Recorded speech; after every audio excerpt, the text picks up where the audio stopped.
Welcome to the LivBtr podcast. Today we have on one of my favorite people and the most incredible woman. I could gush and gush, but her name is Anna David, and Anna is one of the world's leading experts on how entrepreneurs can build a business from a book. She's also a New York Times bestselling author of 8 books. She has a new book coming out pretty soon, which we're going to talk about. She's appeared on Good Morning America, The Talk, CBS Morning Show. She's a 3 times TEDx speaker, which I've always admired her for. And I want to hear about how that journey's impacted her overall career. So many wonderful things, so many inspiring things. She's pushed me to live better. She's always supported me in my career. So welcome to the show, Anna. We're so honored to have you. I just adore you. Jay, I'm sure I'll adore you too, but I don't know, Erica, from the minute I met you, it was like kind of a soul sister vibe, but also it's like both from Northern California. And I don't know if you remember this, but we talked about let's start a TEDx event. Like the day we met, we were like, let's do a TEDx event. You're the one that inspired that idea for me. And I'm still like, it's still going in my head, but yes. And then you did it. Then you are a TEDx. 3 times. But we were gonna start a TEDx event, which it's not that it's impossible, it's that it was very ambitious considering that we were very busy people.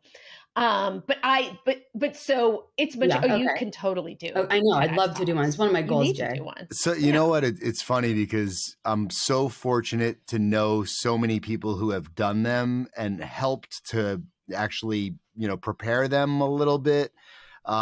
Which is fascinating to me because it's like when you see what you need to do in that time frame and the preparation that goes into it, I need to do one at some point. Like it's on the bucket list for sure.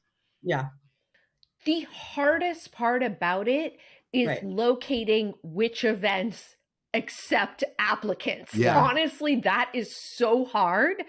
Everything else, once you've accomplished that, there's so many like logistical things about it in general, right? And then, people kind of have it down to a science like you who did it not once, but 3 times, which is really, really cool. And Anna, when Erica was telling me about you and I did my own research on you, I'm blown away with your background. It's very impressive. Oh, well, you've always, Anna, you've always, and we'll get into like, we could tell the audience what you are doing in the moment and kind of maybe just an overview of your career. I mean, you have your hands in the film industry. I know she has a best-selling book called Party Girl. Yeah. Well, here, I let people get away with calling that a best-selling book. The truth is, it wasn't. It was the book I wrote with Tom Sizemore. That's the New York Times. May rest in peace. The New York Times best-selling book. We can talk about what that was like too. But people will always mix it up, and they'll be like, the New York Times best-selling author of Party Girl. That's accurate. I've just very strategically placed the words so that people don't know it's not Party Girl, because that's the one that should have been the bestseller. But yes, we are literally next week signing the movie deal. It's been a very long negotiation. But the amazing part is they actually have the money. So unlike all the other deals Party Girl has had, that's amazing. How awesome is that? Happen. Congratulations. It will be amazing. But it's been you've been working on that since I don't know, a long time, right? You've been trying to, it's Hollywood, right? Tell everybody how Hollywood is, Anna. Glamorous.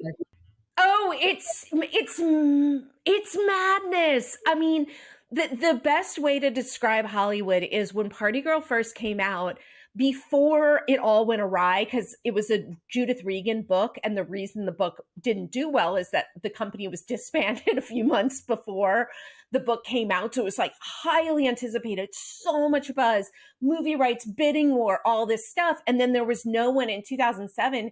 If there was no one to go pitch your book to Barnes and Noble, there was no way people would buy it. And so it was this bizarre thing where it had all this press and all this buzz and didn't sell well. But what happened is there was so much hype about the movie that I was wooed.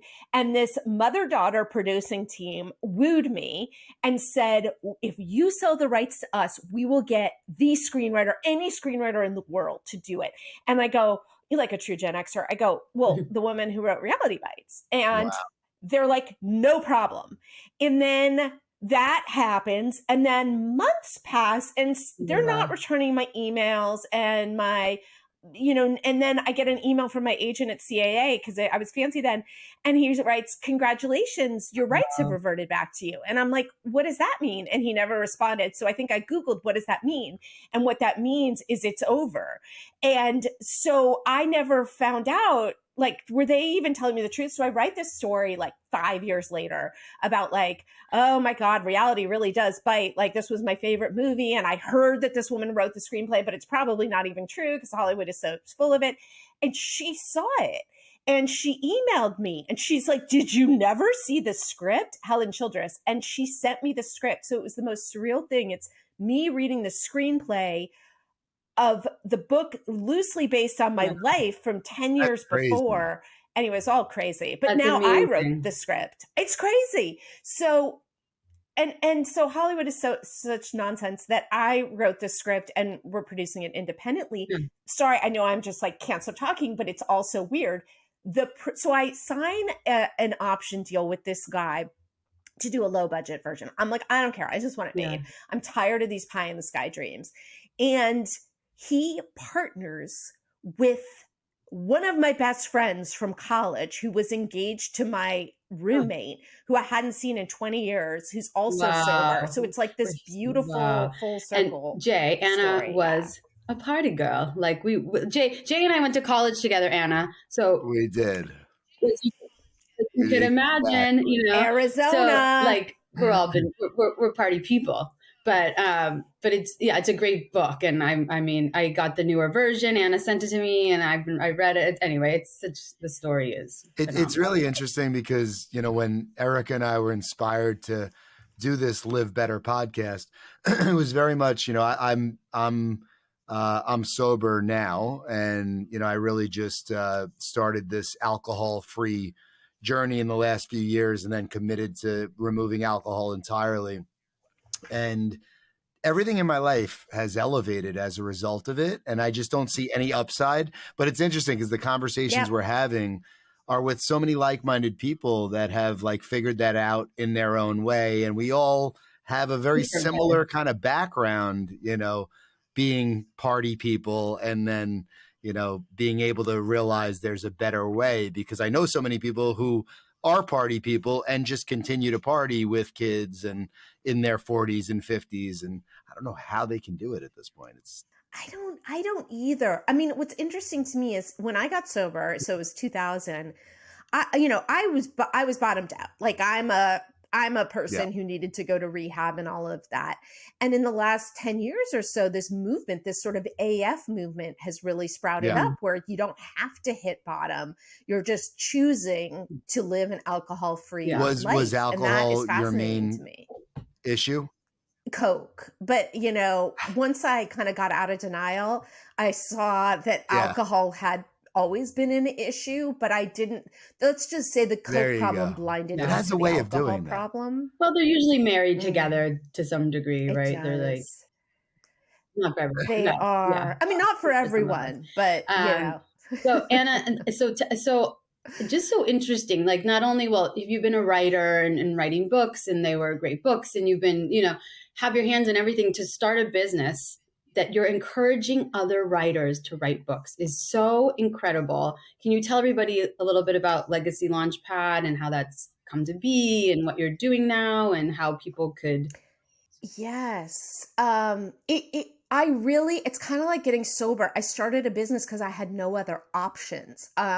Publishing and writing really fell apart. That was a business when I was doing it. And I was, writing for New York Times and Cosmo and Playboy, and it was a living. And then suddenly this thing happens where you're not only not paid to write anymore, you're paying to write. And I felt like, well, I have no other skills. So what am I supposed to do? And I met my mentor in 2016, this guy, Joe Polish, who's also very much a recovery advocate in recovery. And he sort of introduced me to all these entrepreneurs. And I saw like, oh, there are all these people who have built a business around their passion. And then I had people coming to me and asking me if I would write their books. Anyway, basically, do you know Darren Prince? You know Darren, do you? So he's a sports agent, and he came to me and said, I want to be a recovery advocate, like in addition to being a sports agent. I was like, oh, that's cute. You don't just decide to do that. And then he said, will you write my book? And I said, no. And he said, please. And then I had no money. And I said, well, what if I hired a girl, someone I knew was looking for work? And so he goes, as long as you edit it, I don't care who writes it. So I present him with this manuscript, and he's like, okay, great, I need it published. And I go, I have no idea how to do that. And he said, well, I'll pay you to figure it out. And so I figured it out, and then we release his book, and he is on, he's a hustler. He's on all the TV shows. He's on Lewis House's podcast. He's on Jay Shetty's podcast. He just works it. He's getting spokesperson deals. He's getting speaking gigs. And I was like, wow, a book really is the thing. So we actually technically don't work with writers. Like, this is a business that is for CEOs and founders who want to be seen, who are ready to be seen as the experts that they are. So we write my team writes the books, and then we put them through the publishing process in a way like traditional publishing, but they own the rights. Oh, wow. This is fascinating because similarly to a lot of like my friends giving TED Talks, a lot of them are writing books. And actually a friend just sent me their manuscript today to see if I could link them with any significant people that would, help them promote the book or give a testimonial, things of that nature. And as you're saying that, it makes so much sense to somebody. Again, I aspire to write a book at some point, and I've committed to that. But I like when you say somebody who's not a writer, I'm not a writer. I struggle with, where do I start? And everything you said makes so much sense to people who I think have it on their mind, that are thought leaders and want to take that step, but just don't know where to go. Yeah. I mean, I will say, if you are not a writer, it really depends on your goal. I meet people who just want the experience of writing the book. If you want a book that will transform your business and it's going to be a how-to book or something like that, hire somebody. Yeah. It's just like, it's just going to be a better book. And I look at it as a legacy. So why would you not want it to be the best possible thing? And people think, oh, I don't want a ghostwriter. I want to do it. Well, they're like really a documentarian. They're taking your words and putting them on the page in a way that they've been trained to do.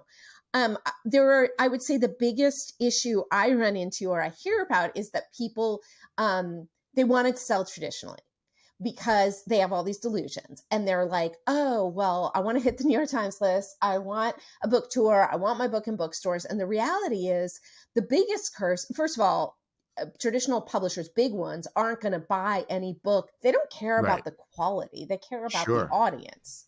Do you have an audience? And it's not because they want to sell people. Books. It's because they're business people. And because of the conflict, I feel like the confusion around art and commerce, people think, well, no, my idea is amazing. Right. It kind of doesn't matter. And traditional publishing, I don't know about your experience, Erica, but they did nothing for me. And you're far better off controlling the process yourself. However, it's like our company is super expensive. I know ones that are not, but I don't think they do. Well, Anna, I think job. So when I wrote Rewired and I was looking how to get it published, should I go? I had a PR lady, Jackie Jordan, that was helping me, and she said, and I was like at this crossroads: should I self-publish? Should I, I have I have an in with a publisher, and my distributor is Penguin Random House now, and so to have Penguin attached to it is a big name for me. And she said to me too, is this about money? And at the time, I'm like, no, it's about labor of love, sharing my ideas around recovery and what helped me and rewiring and all this stuff that I wrote about. And so she said, then go a traditional publisher, because that way you'll be on Amazon, you'll get in bookstores, you could get on news shows. They don't have a self-published person go on and a Good Morning America show, right? Or they don't have, this is what she said to me at the time. Well, no, I think it's changed Not because, true. 2015 was when Rewired was published. And it was a tiny bit different. But anyway, now fast forward all these years later and Rewired's still selling well. And I see how much they're getting and how much I'm getting from something I could have done myself. Although I would have needed help from, a company to kind of, guide me and, in the self-publishing world. So regardless, my path has been a traditional publisher. And yes, financially, it doesn't, you don't get much from it. But, I feel like it does give you credibility. It's the best business card. I've never had to ever advertise for my private practice. People find me through my book, even to this day. So there's a lot of benefits from it, right? Well, okay. First of all, your experience was highly unusual because your book took off, and that happens to very few people. Like, your book sold a lot better than 99.9%. You know that. I hope you know that, which is why you're getting screwed by your publisher. Most people are not in that position. They just don't sell. The average book sells 300 copies. So today, with the major publishers have all these divisions, so nobody knows that like Catapult Publishing is Random House or whatever it is. And so I think there's absolutely no difference. I couldn't get on Good Morning America when I was a Harper author, Simon & Schuster author, but I got on it when I was the Legacy Launchpad author. It doesn't. It makes no difference. Like most other industries, right? I mean, it's, my traditionally published there books, used to be almost like a roadmap you had to follow in most things, and then the internet came along, and you could do things differently. And I think that's wonderful. Yeah. Because it's fascinating, though, because I'm just learning so much about the actual process from two amazing people who have written many successful books, and it's awesome. It really is. But Anna, actually, you have another book that's up and coming. Can you tell us a little bit about that? Yes, that is called On Good Authority. Let's see if I can get the subtitle right. How to prepare for, promote, and profit from the how-to book that makes you the go-to expert. So it is literally exactly what I've been doing for the past 5 years for CEOs and founders, and it's so, and by the way, their books have gotten on the Wall Street Journal list. They have gotten on the Today Show. They have gotten in the New York Times. They've, so I've had this podcast that's all about publishing books. I took the interviews from that podcast, and I've had, Robert Greene and Chris Voss and Lori Gottlieb. I actually didn't use her interview, but like all the entrepreneurs, I used their interview to kind of just do a research project and figure out what works. And that's what the book is. But what I'm proud of is that it's short and funny. People keep telling me how funny it is because I'm so tired of reading how-to books that are boring. And long. I love it. No, but you always have a great way. I mean, as you'll see her writing, but like you have a great way of bringing just the fun into things, I think. And there's a lightness about the way you explain things and a simplicity, which I really love. I think because people don't really need a whole it gets too complicated and all these, just keep it simple. Tell us how, tell us what we should do. And I think that's going to be a great book. I'm excited. Can't wait. I'm really proud of it. It's such a great concept. And to you, that's obvious. You've been spending your life on that and helping people become thought leaders. And it's interesting because anytime that I talk to people about the idea of a book or even personal branding, right? Like, what are you known for? What do you need to become top of mind, right? So the how is the most difficult thing for me to actually say and get across. But, you're an expert at that. And I think somebody like myself would need help understanding how to make that translate to a book.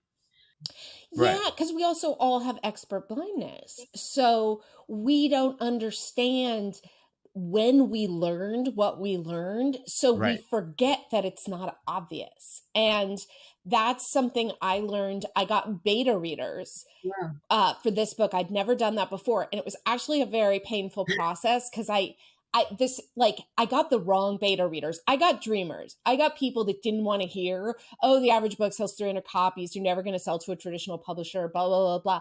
And they gave me really harsh feedback.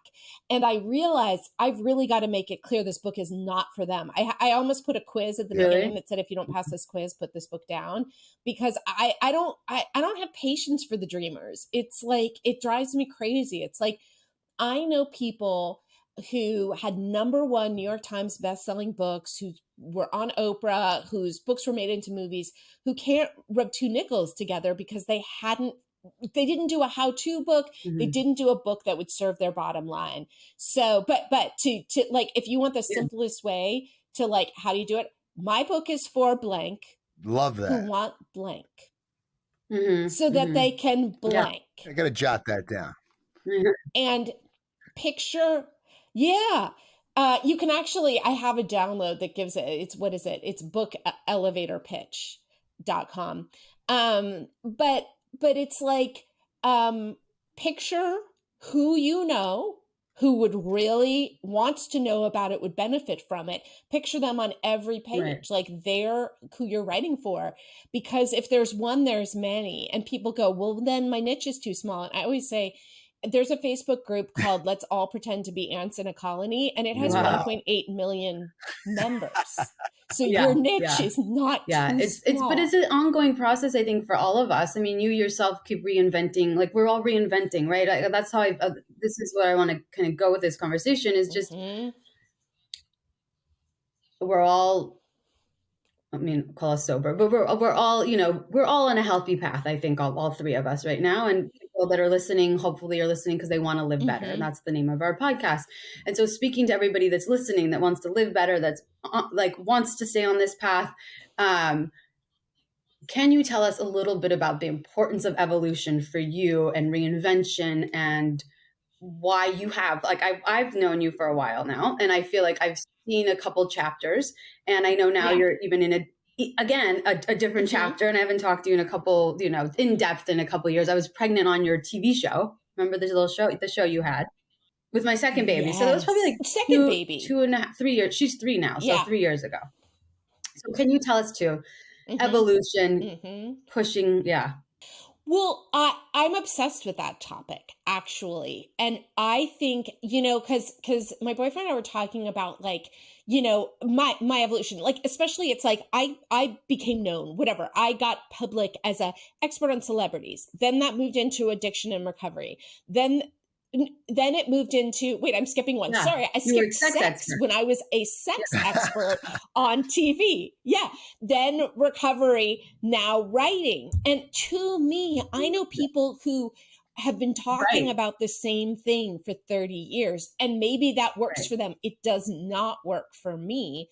So what's my next one or last one going to be? Even if it's in 20 years, I do it, it's going to be reinvention. Because that's what's fascinating to me. Like, if you look at, sort of like, what's her name? Martha Stewart. I don't know if she's a good example, like model to cook, to now she's doing things. Now with she's Snoop smoking pot with Snoop Dogg at night, making music. But it's like Ariana Huffington, politician's wife, then, Democrat, now sleep expert. It really is about that evolution. And yeah, I would say, when I knew you, I was editing, when I first met you, I was editing an addiction recovery website, and it was really not a good time. I was working for these like very, let's call it abusive people. And I hadn't really bought into this notion that like I could have my own thing. I really thought I had to work for people.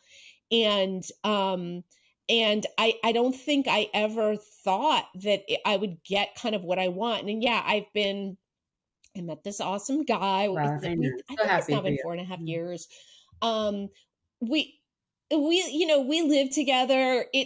He's nothing like what, he's wonderful. You know what I mean? I was so used to the not wonderful in all areas. I feel like, I very much, and it really is possible. Am living with the concept of designing your ideal life.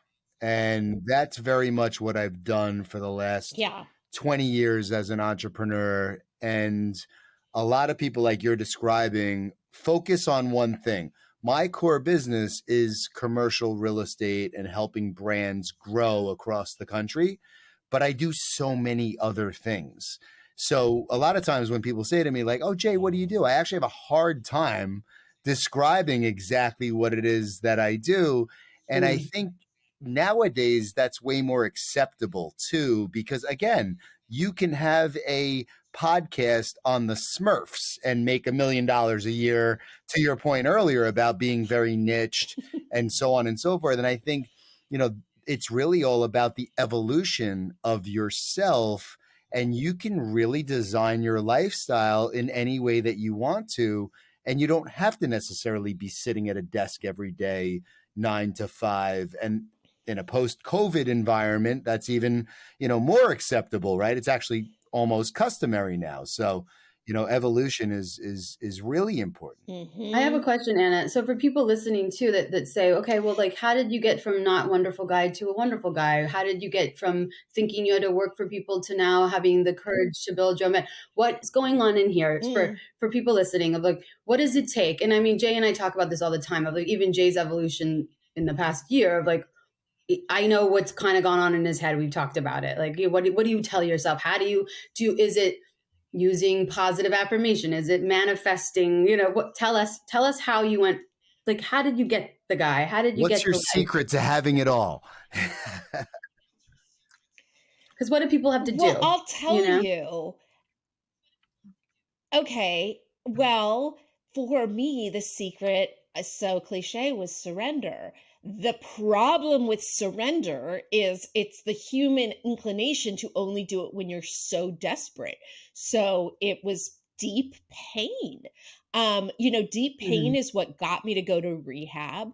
And then while my life got a lot better, I still had stuff to work through. So for me, EMDR was like the rewiring for me. And I only went to EMDR. Basically, I kind of always knew I was destined for EMDR, but who's like, today I want to go and cry a lot and go through my worst memories. And so I was only willing to do it when I went through this breakup with this loser who destroyed me, because the truth is the breakups with the losers are not about the losers. They're about unsolved trauma. And it's like, I do believe the universe, it's like, it'll give you these lessons over and over again, trying to get you to change, but we only change when it's so loud that we're curled up in the fetal position, finally like, okay, fine. What am I supposed to do? And so I went to EMDR because I was crying all the time anyway. So I was like, at least it's a private place to cry, And she's super nice. Like, she'll just let me do this. And I started to do this, and I do not understand how it worked, but I just saw myself differently. I actually feel like I saw myself for the first time. I was 15 years sober, and I finally was like, wow, this is like, I'm magnificent. As you are. As are you, but I couldn't see it, and I couldn't feel it. And all I know is after EMDR, it's like I met Jim. My business blew up. I bought a house. It's everything happened then, and I can't even explain what exactly it was, or give that as like, I'm not saying go to EMDR, but I would say get that the other is possible. I remember sitting with my therapist, not the EMDR one, the one before, and going, I worked for somebody who used to throw phones at me and call me dumb. And I remember saying to her, when he called me dumb today, I didn't cry. I think that's really good. And she goes, that is good, but why don't we work on getting you a job where someone's not calling you dumb? And I was like, or throwing a phone.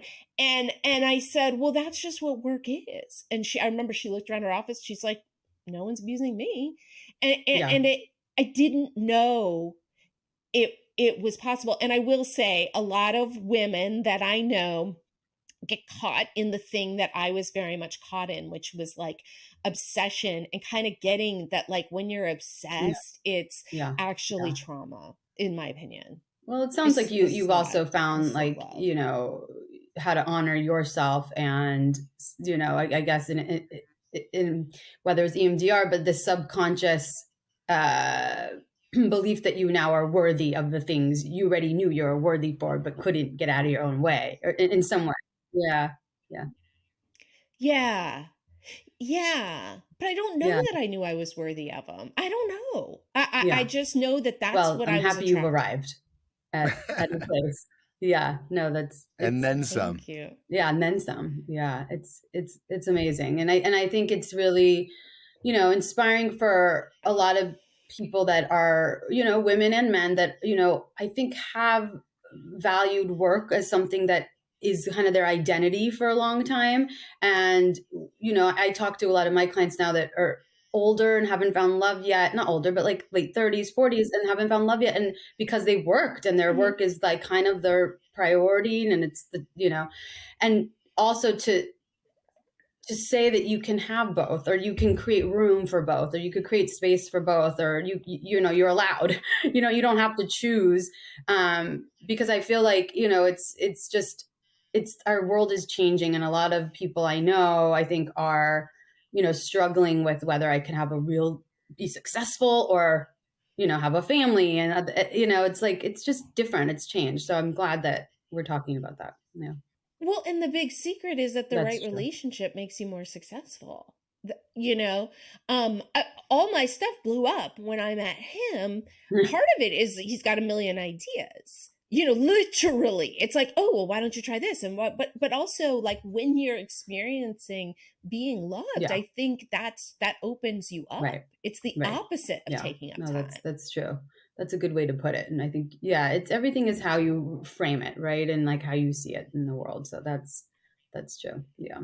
So, and then tell us just really quick, like where could everyone find you? Where could people, read more about Legacy Launchpad, about the movie? Tell us. Yeah. I mean, so social media, I'm at Anna B. David, like on all the things. And then, there's I have too many websites. You should see my GoDaddy domain thing.